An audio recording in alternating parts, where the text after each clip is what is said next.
তো এসএসসি 2024 শিক্ষার্থীরা তোমরা কেন বোর্ড চ্যালেঞ্জ করবে? তো অবশ্যই তোমরা হয়তোবা পরীক্ষায় ফেল করেছো, অথবা রেজাল্ট নিয়ে সন্তুষ্ট নও, অথবা তোমাদের 1 থেকে 2 নম্বরের জন্য A+ মিস করেছো, সেজন্যই তো তোমরা বোর্ড চ্যালেঞ্জ করবে।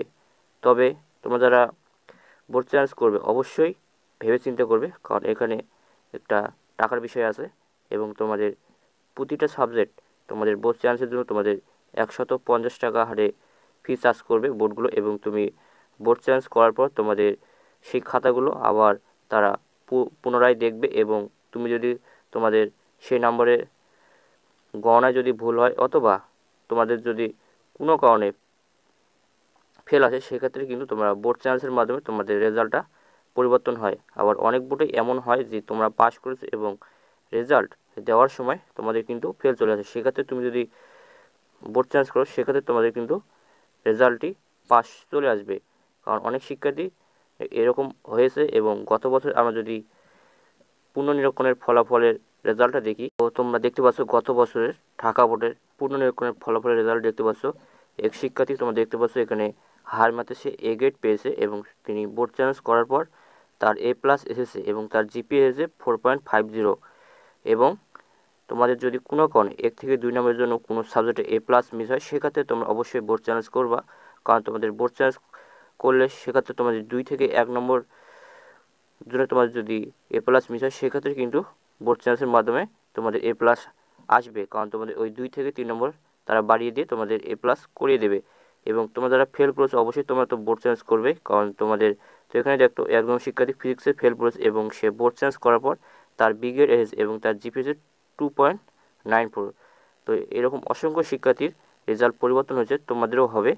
তোমরা যদি তোমাদের রেজাল্ট নিয়েও যদি তোমরা সন্তুষ্ট না হও, অথবা তুমি মনে করো যে ধরো যে তুমি বাংলা সাবজেক্ট ভালো পরীক্ষা দিয়েছো কিন্তু তোমাদের রেজাল্ট এসেছে খারাপ, সেক্ষেত্রে তোমরা বোর্ড চ্যালেঞ্জ করতে পারো, এবং তোমার বোর্ড চ্যালেঞ্জ করার মাধ্যমে তারা সেই খাতাগুলো পুনরায় দেখবে, এবং তোমাদের যদি গণনায় ভুল হয়, অথবা তোমাদের কোনো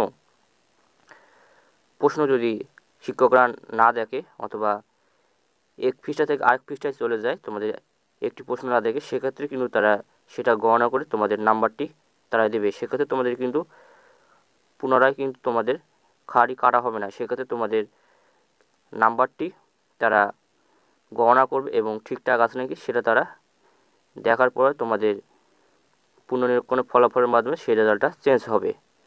যদি তোমাদের গণনায় ভুল হয়, অথবা খাতা দেখায় কোনো ভুল হয়, অথবা তোমাদের ওই মার্কশিটের কারণে তোমাদের অনেকেরই ফেল চলে আসে, সেক্ষেত্রে তোমরা যদি বোর্ড চেঞ্জ করো, সেক্ষেত্রে তোমাদের কিন্তু এই রেজাল্টটি পাস চলে আসে ফেল থেকে।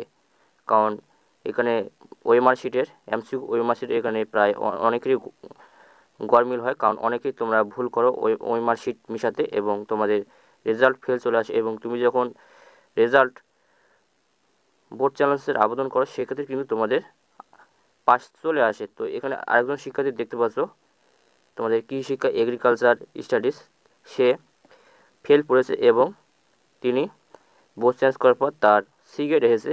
এরকম অসংখ্য শিক্ষার্থীর বোর্ড চেঞ্জের মাধ্যমে পরিবর্তন হয়েছে, কারণ এখানে প্রায় গরমিল হয়, কারণ অনেক শিক্ষার্থী পাস করে কিন্তু রেজাল্ট দেওয়ার সময় ফেল চলে আসে। সেক্ষেত্রে তোমরা অবশ্যই বোর্ড চেঞ্জ করবে, তুমি তোমাদের রেজাল্ট নিয়ে সন্তুষ্ট না থাকলে, অথবা ফেল করে তো তোমরা অবশ্যই করবাই। এবং তোমরা যারা 1-2 নম্বরের জন্য A+ মিস করেছো, তোমরা কীভাবে বোর্ড চ্যালেঞ্জের আবেদন করবা, তো ইতিমধ্যে আমি একটা ভিডিও তৈরি করেছি, তো ভিডিওটা অবশ্যই দেখে আসবা, ডিসক্রিপশনে লিঙ্ক দিয়ে রাখবো।